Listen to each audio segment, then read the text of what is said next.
สบายดีเนาะเหมือนเดิมซ่อมเครื่องอินเวอร์เตอร์เหมือนเดิมนะซ่อมทุกอย่าง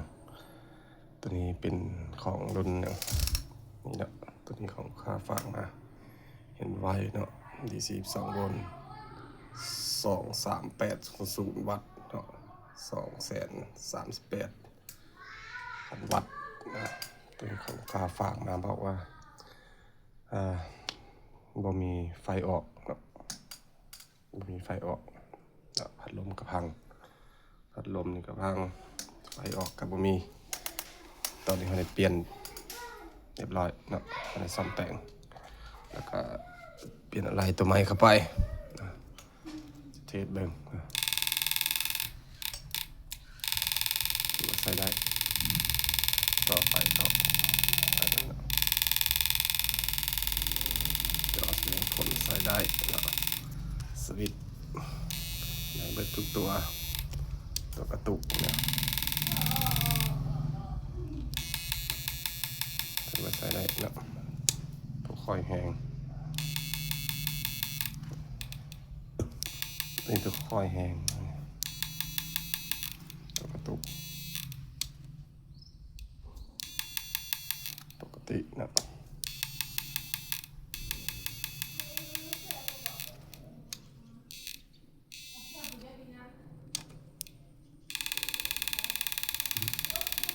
ปกติทุกอย่างนะตอนนี้เปลี่ยนSCR แล้วก็ออโต้ SCR 2 ตัวแล้วก็มัน BT151เปลี่ยนเข้าไป TYN 125เข้าไป TYN 125จะทนกว่าเนาะแต่ว่าตัวนี้ก็ใส่บอร์ดเดียวกับ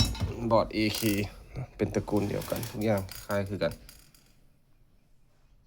บอร์ดเดียวกันนะมี IC 55 LM 358แล้วก็3205เนาะ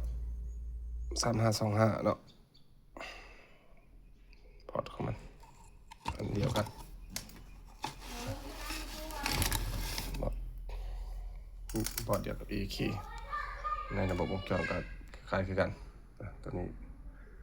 ของลูกค้าฝากมาให้แปลงมอสเฟตข้างละ6เนาะ3205ข้างละ12ตัว12มอสเฟตนะถือว่าตัวนี้จบไปนะวงยังไรนะก็แค่ไอตัว SCR แล้วก็ออโต้สอดแล้วก็พัดลมเปลี่ยนพัดลมใหม่ให้แล้วก็ถือว่าปกติตัวนี้พัดลมลูกค้าจะเฮ็ดแตกเองเนาะจะของกัน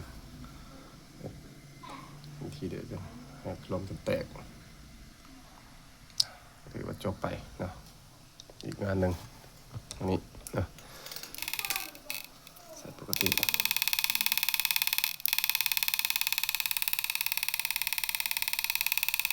ถือว่า